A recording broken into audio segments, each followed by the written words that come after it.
அனைவருக்கும் வணக்கம். Back to தமிழர் யூடியூப் சேனலுக்கு உங்களை அன்புடன் வரவேற்கிறோம். இன்னைக்கு எதை பற்றி பார்க்க போறோம்னா, கள்ளக்குறிச்சியில் பார்த்தீங்கன்னா சாராயம் குடிச்சு பல பேர் இறந்துருக்காங்க.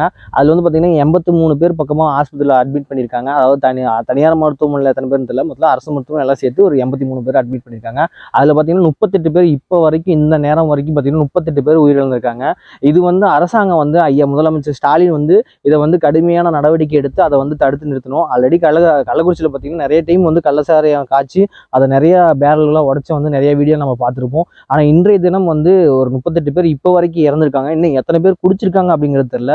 அதனால நம்ம என்ன சொல்ற வரோம்னா, தமிழ்நாட்டில் பூர்ணமான மது விலக்கு கொண்டு வரணும் அப்படிங்கிறதையும், இன்னொன்று தமிழ்நாட்டில் மதுக்கடைகளை இழுத்து சாத்தணும் அப்படிங்கிறதும் நம்ம பேக் டு தமிழர் யூடியூப் சேனலில் ஐயா முதலமைச்சர்கிட்ட கேட்டுக்கிறோம். மறக்காம எல்லா மக்களும் இதை கொஞ்சம் கவனத்தில் எடுத்து கொண்டு போய் இதை முதலமைச்சர்கிட்ட கொண்டு போய் சேர்த்துங்க. கண்டிப்பாக தமிழ்நாட்டில் பூர்ண மது விலக்கு வேணும். ஏன்னா ஒவ்வொரு மக்களும் இன்னைக்கு எத்தனையோ மக்கள் குடிச்சிட்டு நிறைய பெண்களோட தாலியா இருக்கும் நிறைய இந்த தமிழ்நாடு அரசாங்கம் சாராயமும் சேர்த்து விற்பனை செய்யறதுனால நிறைய வீட்டோட இதுவும் போயிட்டு இருக்கு. அது இல்லாமல் இந்த கள்ளச்சாரனால இன்னைக்கு எத்தனையோ பேர் இறந்துருக்காங்க. இன்னும் எத்தனை பேர் குடிச்சிருக்காங்கன்னே சரியான தகவல் தெரியல.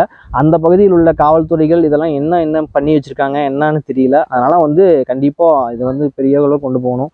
நன்றி.